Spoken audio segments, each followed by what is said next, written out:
ശരണവഴിയിലേക്ക് വീണ്ടും സ്വാഗതം. ഇന്ന് നമ്മളോടൊപ്പം നമുക്ക് ഏറെ പ്രിയപ്പെട്ട ഗായകൻ ശ്രീ പ്രദീപ് പള്ളുരുത്തി.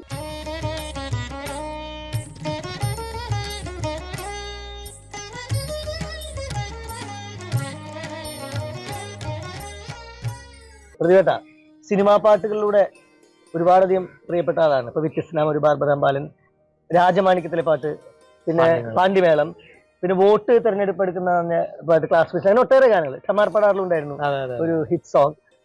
അയ്യപ്പ ഭക്തി ഗാനങ്ങളിലേക്ക് വരുമ്പോ പ്രദീപേട്ടന്റെ കയ്യൊപ്പ് ചാർത്തിയിട്ടുള്ള അത്തരത്തിലുള്ള ആൽബങ്ങളിൽ ഒരുപക്ഷെ ഏറ്റവും മനസ്സിനെ സ്പർശിച്ച പാട്ടുകൾ എന്നാണ് ഇരുമുടിക്കെട്ട്. അത് എനിക്ക് തോന്നുന്നു ഒരു 2000-ന്റെ പകുതിയോട് കൂടിയിട്ട് രാജമാണിക്യം സിനിമ പാടിക്കഴിഞ്ഞതിന് ശേഷം ഇറങ്ങിയതാണ്. അതിന്റെ ഒരു പ്രൊഡക്ഷൻ സൈഡ് എന്ന് പറഞ്ഞാൽ എന്റെ ഒരു കൂട്ടുകാരനായിരുന്നു. നമുക്ക് ഒരു സിനിമ പാടി എന്ന് പറഞ്ഞിട്ട് നമുക്ക് സ്വന്തമായിട്ട് കാസറ്റ് ഒന്നും ഇറക്കാൻ പറ്റില്ല, അല്ലെങ്കിൽ CD ഒന്നും ചെയ്യാൻ പറ്റില്ല.